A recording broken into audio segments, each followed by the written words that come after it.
Chapter number 7 है निर्देशांक ज्यामिति। मूल बिंदु के निर्देशांक 0 0 होते हैं। ये ध्यान रखना है बच्चों कि मूल बिंदु जो होता है, देखिए एक्स एक्सिस है, वाई अक्ष और एक्स अक्ष दोनों के कटान बिंदु को हम क्या कहते हैं? मूल बिंदु कहते हैं इस बिंदु को। और इसके निर्देशांक होते हैं 0 0। मूल बिंदु के निर्देशांक 0 0 होते हैं। फिर x अक्ष पर प्रत्येक बिंदु का y निर्देशांक 0 होता है। तो ध्यान रखेंगे हम कि x अक्ष पर हम कोई भी बिंदु ले लें, यहां पर ये y अक्ष है, x अक्ष है। x अक्ष पर हम कोई भी बिंदु ले लें, जैसे यहां पर हम 0 0 से चलना शुरू कर रहे हैं, तो देखिए ये बिंदु क्या है? ये बिंदु है 1 0। ये बिंदु क्या है? ये बिंदु है 2 0। ये बिंदु क्या है? ये बिंदु है 3 0। मतलब हम केवल x अक्ष पर ही चल रहे हैं, y अक्ष पर नहीं चल रहे हैं। तो x अक्ष पर y का निर्देशांक 0 होता है। x अक्ष पर y निर्देशांक 0 होता है। ऐसे ही अब हम y अक्ष पर चलेंगे मात्र, तो क्या हो जाएगा? ये बिंदु है 0 1, ये बिंदु है 0 2, ये बिंदु है 0 3। मतलब y अक्ष पर प्रत्येक बिंदु का x निर्देशांक 0 होता है। अब देखिए ये बिंदु क्या है? ऋण 1 0। ये बिंदु क्या है? ऋण 2 0, ऋण 2 0 है। फिर ये बिंदु क्या है? ऋण 3 0। इसी तरह से यहां पर बिंदु देखिए, ये वाला बिंदु क्या है? ये बिंदु है 0 ऋण 1, ये बिंदु है 0 ऋण 2, ये बिंदु है 0 ऋण 3। यानी y अक्ष के प्रत्येक बिंदु पर x निर्देशांक 0 होता है, ये देखिए, और x अक्ष के प्रत्येक बिंदु पर y निर्देशांक 0 होता है, ये देखिए। इस तरह से हमें इन बातों का ध्यान रखना है। अगला है, किसी बिंदु की x अक्ष से दूरी उसके y निर्देशांक के बराबर होती है। x अक्ष से दूरी, जैसे बिंदु 2 3 की x अक्ष से दूरी 3 इकाई है। बिंदु 2 3 की x अक्ष से दूरी कितनी है? 3 इकाई है। यहां देखो, किसी बिंदु की x अक्ष से दूरी, अब यहां पर ये बिंदु है, मान लो ये बिंदु कितना है? 2 3 है। ये बिंदु क्या है? 2 3 है, यानी x बराबर 2 और y बराबर 3। ये मिलाया, ये मिलाया, है ना? बिंदु 2 3 है।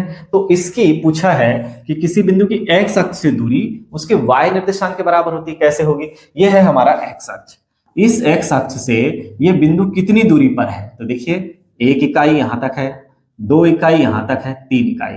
x अक्ष से ये बिंदु कितनी दूरी पर है? 3 इकाई दूरी पर है। अरे 3 इकाई तो y निर्देशांक है, यानी किसी बिंदु की x अक्ष से दूरी उसके y निर्देशांक के बराबर होती है। ये है हमारा y अक्ष।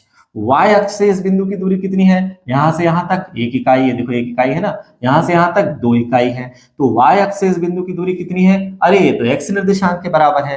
तो किसी बिंदु की x अक्ष से दूरी y निर्देशांक के बराबर और किसी बिंदु की y अक्ष से दूरी x निर्देशांक के बराबर होती है। जैसे यहां लिखा है, किसी बिंदु की y अक्ष से दूरी उसके x निर्देशांक के बराबर होती है। बिंदु 2 3 की y अक्ष से दूरी 2 इकाई है।